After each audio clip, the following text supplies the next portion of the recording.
Olá, Nova Cidade de hoje. Entrevista Meli Malatesta do projeto Pé de Igualdade, que é uma ONG, né, Meli? No chão ainda não é uma Ainda está ONG. em vias de, mas faz o trabalho de Isso. uma, que luta pelo processo de mobilidade, pelos avanços da mobilidade na nossa cidade e nas cidades do Brasil. A Meli recentemente viajou aí, tem muita coisa para contar para a gente fazer um comparativo aqui da situação do exterior e da situação do Brasil. Meli, obrigado pela visita. Eu que agradeço o convite, eu acho muito legal vocês darem essa oportunidade para a gente divulgar, passar as nossas opiniões, a nossa vivência, chamar a atenção da sociedade para um problema de mobilidade, né, de maneira geral. Então, eu que agradeço a oportunidade. Meli, a primeira pergunta, você acha que a mobilidade entrou na agenda definitivamente do poder público, das pessoas? Como é que você vê isso? A mobilidade ela faz parte do cotidiano das pessoas, sempre fez, né? Agora ela passou a ser uma preocupação maior porque ela passou a ser um fator que desqualifica a vida urbana cotidiana. Ou seja, as cidades começam a crescer sem planejamento e as atividades das cidades elas ficam concentradas em determinados locais. Isso obriga as pessoas a aumentarem as distâncias da mobilidade, das viagens, né, do dia a dia e perder tempo com isso, porque aqui nas nossas cidades elas foram, toda a infraestrutura dedicada à mobilidade, ela sempre foi priorizada para o automóvel. E o automóvel, ele é o grande gastão, né, o grande consumidor desses espaços públicos de mobilidade. Então, aí isso provoca os congestionamentos, as lentidões, as pessoas ficam presas nos seus carros e aí viagens que eram para ser coisa de 15, 20 minutos passam a ser aí, ter mais de 1, 2 horas de duração, que as pessoas gastam, né? E você ficar preso num carro, mesmo num ônibus, perdendo esse tempo precioso, isso aí significa queda de qualidade de vida. E a questão da mobilidade, às vezes, ela não é muito bem entendida, porque, por exemplo, o projeto de diminuição da velocidade dos carros, ele trouxe realmente benefícios, quer dizer, muito se combateu quando da implantação pelo prefeito Haddad, e depois os resultados positivos, todo mundo calou, ninguém falou, teve diminuição de mortes, a fluência, a velocidade média aumentou e ninguém fala nisso, não é isso? A gente tem a cultura, né, aqui no Brasil a gente tem cultura da mobilidade, da velocidade, desculpa. E assim, as pessoas querem entrar no carro e acelerar. Mesmo que ele seja para parar, ele acelera, vai a 60, para na esquina, espera o semáforo, acelera, para na esquina. Então, as pessoas aqui têm a cultura da velocidade e não sabem que isso tanto faz você passar 60 por hora, aquele molenga, entre aspas, que está do teu lado, que anda a 30, ele vai encontrar você ali na esquina que você parou. Né? Eu, quando fui um tempo atrás, eu senti muito isso quando eu fui para Berlim um tempo atrás. O táxi que eu peguei para ir do aeroporto para o hotel, eu via que ele estava naquelas avenidas vazias, né, um caminho, e ele não andava, ele andava no máximo a 40 por hora. E aí eu fiquei intrigada, falei, puxa, mas por que será que ele está andando devagar?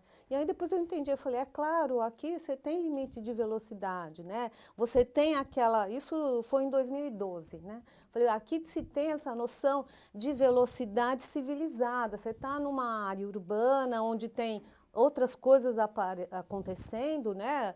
Pedestres atravessando, as pessoas andando nas calçadas, ciclista pedalando. Então, não adianta correr, a cidade, a área urbana não é o local para correr. E no final das contas, se você vai avaliar o desempenho, a ocupação da via, tanto faz, velocidade é um vício, ela não é necessária. Não, e também, Meli, essa questão da velocidade, da suposta velocidade, porque você não anda, né? Exato.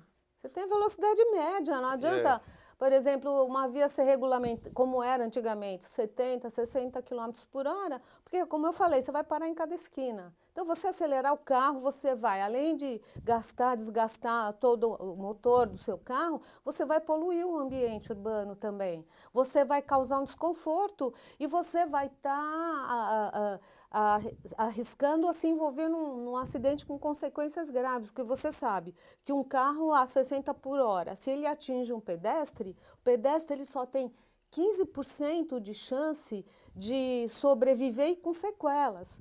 Em compensação, se você está a 30 por hora, ele tem 85% de chance de sobreviver. Uma vez eu vi até um holandês apresentar num evento, ele comparou. Então, assim, você ser atingido por um carro a 30 por hora é como se você cair do primeiro andar de um prédio. E um carro a 60 por hora é como se você estivesse no 7º andar.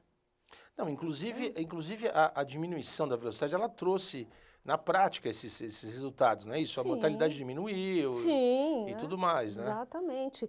Quando você reduz a velocidade, é a tolerância zero, você reduz o acidente, você facilita a convivência com outros modais. Então, se você tem uma velocidade diminuída, você pode até colocar ali uma ciclofaixa ou mesmo uma ciclorrota que não tem uma segregação física, que aí a velocidade do veículo e da bicicleta, por exemplo, ela vai ser semelhante. Agora, Meli, é bom a gente usar esse espaço para principalmente educar. Você falou ciclorrota e ciclofaixa. Qual a diferença de ciclorrota? Aí tem o samba. Tem o samba do crioulo doido, Certo. o pessoal fala ciclovia. Então, ciclovia, de acordo com a definição do Código de Trânsito Brasileiro, é uma pista exclusiva para bicicleta com segregação física em relação ao restante da via. Ela pode estar na calçada, pode estar no canteiro. É aquelas, para simplificar, são aquelas faixas pintadas de vermelho, por exemplo. Aqui em São Paulo se pinta até as ciclofaixas de vermelho. Mas por exemplo, a da Paulista, a Avenida Paulista está no canteiro central, outra na Faria Lima, na Brasleme, né? Então, aquilo é uma ciclovia. Ciclofaixa, ela está pintada de vermelho também, mas ela não tem a segregação física, não tem uma diferença de altura nem nada. Ela está ali só mesmo com sinalização, com tachão, com a pintura vermelha, tá? A ciclorrota não tem nenhuma pintura vermelha, nenhum espaço. A ciclofaixa, inclusive, é uma faixa exclusiva para a bicicleta. Ela está sinalizada, uma plaquinha AR12, que tem a bicicletinha, né? Então, aquilo significa que aquele espaço é exclusivo para a bicicleta. A ciclorrota não, é uma indicação de vias que têm uma grande utilização pela bicicleta e não tem uma segregação de espaço. Agora, Meli, tanto a ciclofaixa quanto a ciclorrota, os motoristas, eles são sujeitos ao comportamento, ao mesmo comportamento para com os ciclistas. Eles têm que manter aquela distância mínima, isso? Tanto Olha, é o seguinte, um dos primeiros artigos do Código, né, o artigo 29, ele tem no 2º parágrafo a seguinte redação. Eu vou simplificar aqui, que os maiores são responsáveis pelos menores, os veículos maiores são responsáveis pelos menores, os motorizados pelos não motorizados e todos pela incolumidade do pedestre, ou seja, todos têm que tomar conta do pedestre, e os motorizados pelos não motorizados. Então, a bicicleta, ela também o condutor da bicicleta é um usuário vulnerável do sistema viário. Então, ele tem todo o direito a ter prioridade. A própria lei prevê isso. Então, se não tem ciclovia, se não tem ciclofaixa, ele anda no bordo da pista. O bordo da pista não é a sarjeta. O que é o bordo da pista?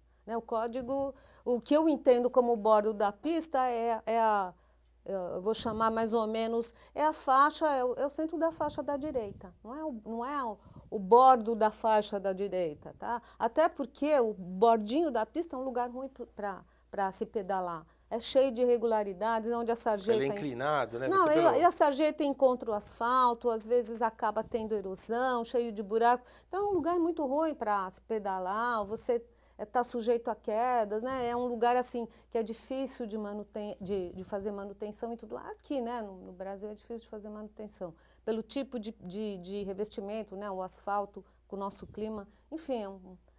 Mas, então, tem esse 1,5 m que é impossível. Como é que você vai saber que você está 1,5 m? Eu acho que o certo seria, assim, olha, se você vai ultrapassar uma bicicleta, você tem que se comportar da mesma maneira que você vai ultrapassar um outro veículo, como se tivesse uma moto ou um outro carro na sua frente. Você muda de faixa e volta, né? Com toda a Entendi. tranquilidade. Entendi. Você viajou recentemente, né, Mary? Você esteve no Japão e tal. Isso. O que você tem para contar para a gente sobre assim, as diferenças na questão da mobilidade? O quanto eles estão, na verdade, não vou nem perguntar qual a diferença, eu já te pergunto o quanto eles estão adiantados. É incrível, eu fiquei, nossa, eu fiquei num estado de êxtase de ver como a população se comporta nas cidades japonesas, né? Eu tive só em 3 cidades, mas assim, a maior delas, que é Tóquio, é uma cidade, assim, relativamente não é tão grande em relação à população. Então, há uma proximidade, um uso de um espaço público entre muitas pessoas. E se elas não tiverem um espírito de coletividade, de todo mundo tomar conta de todo mundo se preocupar com todo mundo, é impossível esses espaços públicos de circulação serem utilizados de uma forma civilizada. Então, lá todo mundo é extremamente cuidadoso, disciplinado, tem várias calçadas que são, inclusive estreitas, que são compartilhadas entre pedestres e ciclistas na mais perfeita harmonia. Então, você está andando, o ciclista ele não vai pressionar você, não vai fazer trim-trim, não vai usar a campainha dele para você encostar e ele ir na frente, não. Ele, quando ele pode, ele te ultrapassa com toda a tranquilidade.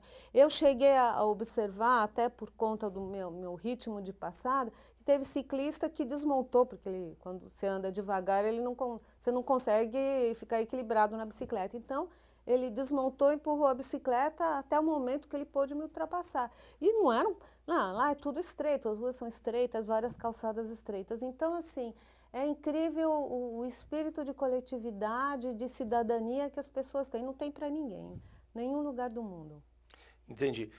Meli, a gente entrevistou recentemente a Fabiana Bento do Corrida Cuida, Amiga. amiga. Aí no meio da entrevista eu peguei um gancho no mesmo assunto que você acabou de falar. Quer dizer, quando você falou do ciclista que fazem trim-trim. Eu ando por aí muito, ali na Pedro de Moraes, por exemplo, e você começa a perceber o comportamento dos ciclistas do mesmo jeito que o comportamento dos motoristas. Quer dizer, o cara já vem, como se diz, o cara já mete um louco em cima de você e buzina e tal. Como você vê isso? Eu acho que assim, é, como você tem um mau motorista, você também tem um bom motorista que respeita o ciclista. Você também, o ciclista, você tem um ciclista que é informado, que é consciente, que não vai fazer pressão. E você tem um maluco, né, que ele não respeita, ele não respeita sinal, ele tem pedestre atravessando, ele não para, ele cruza no meio das pessoas. Isso eu vi até no Japão. Eu levei um susto, quase que eu fui pega numa travessia de pedestre que tá todo mundo atravessando e passou um ciclista no meio da gente. Inclusive, eu li até outro dia na imprensa, no jornal, que o governo japonês, lá, as autoridades de trânsito, aumentaram o valor da multa com ciclista japonês, justamente porque eles têm esse problema lá. Você imagine aqui. Então, eu acho que isso aí é uma questão de educação. A gente tem que fazer campanha para todo mundo, para começar também para os motoristas, né? Porque tem né, o pedestre é extremamente desrespeitado, né? Quando você vai atravessar, assim que o semáforo, o bonequinho fica verde, sempre tem um retardatário que acelerou no amarelo, onde ele deveria parar, e já come o pouco tempo que você tem para atravessar. Né? E com o ciclista é a mesma. O ciclista, ele como funciona, né? Ele funciona aí por inércia. Então, se ele para, ele vai ter que de novo voltar a pedalar. Então, ele vai reduzindo a velocidade e vai tentando atravessar no meio dos pedestres. Ele pode assustar, às vezes, uma pessoa que não observou, principalmente se ele vier na contramão, né? Que também é uma outra coisa meio complicada. Mas eu acho que aí é uma questão das pessoas, cada um entender, respeitar, e respeitar o mais frágil, né? E o principal tem que ser respeitado, que é o pedestre. Eu acho que é uma questão de tempo, acho que por dia a gente poderia ter uma disciplina de educação de trânsito e cidadania como disciplina obrigatória nas escolas, né? Eu acho que isso faz uma falta muito grande. Ô, Meli, eu vi num post que você colocou no Pé de Igualdade uma coisa interessante sobre uma pesquisa que coloca o desinteresse dos jovens pelo automóvel. Legal isso, né? Muito, muito bom, muito bom. É, porque hoje em dia eu acho é incrível. Antigamente, eu vou falar a minha geração, tá? A minha geração, para você viajar, você viver numa outra realidade urbana, era praticamente possível. Hoje em dia é muito comum para o jovem, né? Não precisa nem ter um alto poder aquisitivo, ele vai num intercâmbio viver, passar 1 ano, 6 meses morando em outro país. E ele vai em outras realidades urbanas onde ele percebe que as pessoas conseguem viver muito bem sem automóvel. Então, sei lá, ele vai morar nas cidades europeias, principalmente nas cidades europeias, né? Assim, não digo assim, salvo Nova York ou alguma outra cidade grande, mas as cidades americanas ainda, elas são muito calcadas ainda na mobilidade por automóvel. Mas as cidades europeias, se ele vai, sei lá, ele vai para Paris, se ele vai mesmo para Amsterdã, Berlim, lá os sistemas de transporte são bons e as pessoas sabem se virar muito bem sem automóvel. Aí quando ele volta aqui, ele percebe que é um mico ter carro. Ele vai ter carro, ele vai ter despesa, ele vai pagar imposto. E não anda. Ele vai ficar preso no congestionamento, se ele sair para um barzinho, para balada, ele não vai poder beber, ele vai estar arriscado a ser assaltado. Então ele curte outras coisas, ele quer aproveitar a vida, se ele tiver que investir o dinheiro dele, não vai ser comprando, gastando, enchendo o tanque de carro, né? As pessoas têm outro espírito, eu percebo cada vez mais. Eu dou até exemplo no meu prédio. Meu prédio é um prédio antigo, mas moram várias famílias. E tem uma vaga por garagem. Antigamente era terrível, assim, quando aparecia uma vaga vazia, todo mundo se interessava em alugar. Hoje em dia está sobrando vaga.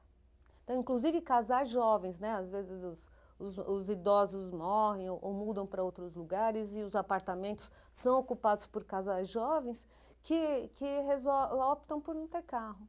E eles conseguem resolver, sei lá, não vou dizer que nós temos uma rede de transporte linda, maravilhosa, como a gente tem aí nas cidades europeias, né? Mas eles acabam se adaptando. Então, você tem ônibus noturno, ele usa a bicicleta, aquela bicicleta compartilhada, os sistemas como o Bike Sampa, o Ciclo Sampa, ele vai a pé, ele usa o transporte, o ônibus, metrô, assim, de uma maneira muito mais à vontade, sem se sentir culpado ou inferior, achar que é coisa de pobre, não. Ele sabe que é coisa de gente evoluída, né? Que já viveu numa outra realidade urbana, onde ele se sente mais livre, você se libertou, né? A palavra eu acho que é bem essa, é se libertar da dependência do automóvel. Agora, Meli, você falou do transporte público. Como é que você vê o transporte público? Vamos pegar o caso específico de São Paulo. Você acha que melhorou? O que tem que melhorar? O que você acha? Olha, eu acho o seguinte, nos últimos anos o transporte público coletivo sobre pneus melhorou, né? Assim, é claro que a gente tem problemas sérios ainda, mas com essa expansão de faixas e corredores exclusivos, isso deu uma otimizada, né? Aumentou a velocidade média, isso aí já foi até documentado nos jornais, do transporte público. Então, ele ficou muito mais eficiente. Eu sou usuária de transporte de ônibus desde a época que não tinha tanta faixa exclusiva assim. Em compensação, o transporte que é o mais eficiente, o mais bem avaliado pela população, são os sistemas sobre trilhos, principalmente o metrô, o que eu estou vendo ultimamente, e eu vejo até documentado pela mídia, é uma queda de qualidade. Então, alguns vagões estão sendo tirados de circulação porque precisam de manutenção. Eu cheguei a ler, não sei se é verdade, mas eu vi, acho que foi na Folha de São Paulo que foi noticiado, que os vagões mais velhos estão sendo desmanchados para servir de manutenção de outros. Então, eu acho assim, eu não vou nem falar de ampliação, eu falo Não, quer dizer, ampliação agora está mais atrasado ainda. Eu até acho engraçado, por exemplo, quando eu estava grávida do meu filho, em 87, eu fiz vistoria nas estações da que seria a futura linha amarela. E aí eu falei, eu vou morar aqui no eixo da linha amarela. E me mudei, comprei um apartamento ali no Butantã, justamente porque eu estava contando. Meu filho nasceu, meu filho está com 28 anos, em 2010... Mas nem o filho dele. Bom, a linha não está pronta ainda, Sim, né? sim, Eu sim. saí do Butantã em 2010, desisti de esperar uma estação perto da minha casa e tá lá, não está pronto ainda. A estação Vila Sônia está teoricamente pronta, mas não acaba. Então, mas que nem as enfim, outras né? estações, então é assim, eu não sei o que acontece. Isso e ainda outras linhas também, você tem o monotrilho, eu acho uma pena, eu não sei o que acontece, porque assim, não é esse, são problemas localizados que eu não sei, por que isso não acontece, só acontece aqui e não acontece fora? Por que é tão... As cidades chinesas que expandiram não tinham nada, de uma hora para outra né, elas ampliaram 400 quilômetros, 400, 500 quilômetros de sistema sobre trilhos. Poxa, uma cidade como São Paulo precisava disso, né? Agora, Tamanho Meli, de São nosso Paulo. tempo aqui, ele voa. Deixa eu te perguntar, dos lugares que você conheceu, Meli, qual que você acha o mais legal, assim, em termos de transporte público? São lugares que são, a maioria por trilhos, ou eles compartilham vários modais? Qual a experiência que você diria que você viu que é a mais legal? Olha, para mim, o melhor de todos foi Tóquio.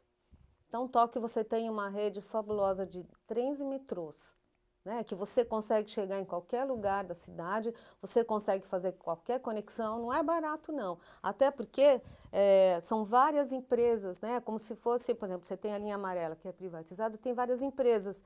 E às Entendi, vezes, mas às vezes você sai de uma estação de um sistema e você tem que se conectar com outro, às vezes você paga ou não. entendi. Mas assim, eles são super bem. Eu nunca vi um lugar para ter uma sinalização de informação ao usuário tão eficiente. A gente não entende, quer dizer, tinha alguns caracteres só ocidentais, a maioria escrita nos caracteres japoneses.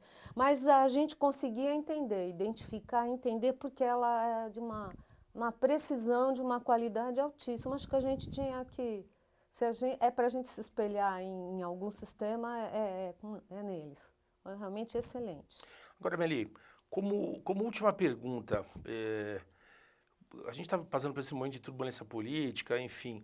Você acha que corre risco esse avanço que a gente teve na questão da adesão das pessoas e, de certa forma, do poder público à causa da mobilidade? Você acha que corre esse risco de retrocesso? Assim? Eu acho muito difícil. Eu acho que foi um espaço que isso aí não foi não foi uma decisão política que nasceu da esfera política. Foi um anseio da sociedade e continua sendo um anseio da sociedade. Então, começou com o ativismo de bicicleta, né, o cicloativismo, que eles, apesar de serem, se a gente pegar a matriz modal, as viagens de bicicleta, na última OD elas não pontuavam, tinha 0,8% de total das Traduzindo, viagens. OD? OD é a pesquisa origem e destino do metrô. Então, em 2007, há quase 10 anos atrás, elas não chegavam a 1%. E mesmo assim, eles se organizaram, se articularam, pressionaram o poder público, eles divulgaram, mostraram como isso era importante para a sociedade e eles conseguiram uma rede aí de 400 quilômetros de infraestrutura cicloviária. Ou bem ou mal, está aí na cidade. Isso não vai... No máximo, pode ser que tenha alguma mudança, mas eu duvido que seja lá quem seja a próxima gestão, fale, não vai ter mais nada. Agora, eu acho que é a vez da mobilidade a pé, que é o modo de transporte mais praticado na cidade, isso já há muito tempo, né? No Brasil também, nas cidades brasileiras, né? Os dados da NTP mostram que quase 40% das viagens diárias são feitas exclusivamente a pé. Quantos por cento? são 36,8%. Certo. Das viagens diárias, a média das cidades brasileiras, feitas somente a pé. Não é uma viagem a pé em complementação a uma Entendi. viagem de transporte. Exclusivamente a pé. Isso, da origem ao final dela, feita totalmente a pé. E a infraestrutura para a mobilidade a pé das cidades brasileiras é muito precária. Até aqui em São Paulo, que é a cidade mais avançada, né, que é referência para o Brasil todo. A gente não tem uma rede de apoio à infraestrutura a pé. As calçadas são ruins, as travessias são ruins. Você tem, às vezes, que deslocar o seu caminho para procurar uma faixa de pedestre. Chega na faixa de pedestre, você tem que esperar um tempão. Tem pouquíssimo tempo para atravessar, você se desespera para atravessar meia pista, quando às vezes uma avenida de pista dupla, aí você tem que esperar mais um tempão, né, e atravessar outra metade. Esperar retirar o corpo, os caras atropelam. Não vai nem tentar, né? E isso quando eles não respeitam, assim, o pouco tempo que você tem ainda é roubado por veículo que aproveita né, em vez do amarelo, em vez do motorista parar, ele acelera e passa, e ele acaba passando nos primeiros segundos desse pouco tempo de verde que a gente tem. Então, eu acho que assim, e o poder público, ele não fiscaliza. Então, agora, a gente está começando a criar várias entidades na sociedade de ativismo de pedestre, vou chamar até de pé de ativismo, justamente para reivindicar a nossa vez, porque nós somos maioria. Né? Nós temos direito, é o nosso direito, afinal, além de sermos a maioria, a lei nos garante isso, o código nos garante isso, a lei brasileira da mobilidade urbana nos garante isso, a lei brasileira da inclusão nos garante isso. Né? Então, eu acho que já passou do tempo da gente ter uma rede decente para as pessoas poderem se deslocar a pé. Ok, bom, Meli, devagar a gente chega lá a pé. Opa, sempre legal. a pé. Meli, obrigado pela presença. Eu que agradeço Estamos aí, o convite, estamos estou aí à disposição E, também. gente, eu convido vocês a acessar o site do Pé de Igualdade, Facebook Pé de Igualdade, que é a Meli que toca lá. E, Meli, E o blog, né, e também o blog, do Mobilize. E o blog do Portal Mobilize. Portal Mobilize. Eu também faço os desabafos aí sobre as agruras dos pedestres. Tá legal, Meli, obrigado. Eu que agradeço, viu, Renato? Nova Cidade volta semana que vem.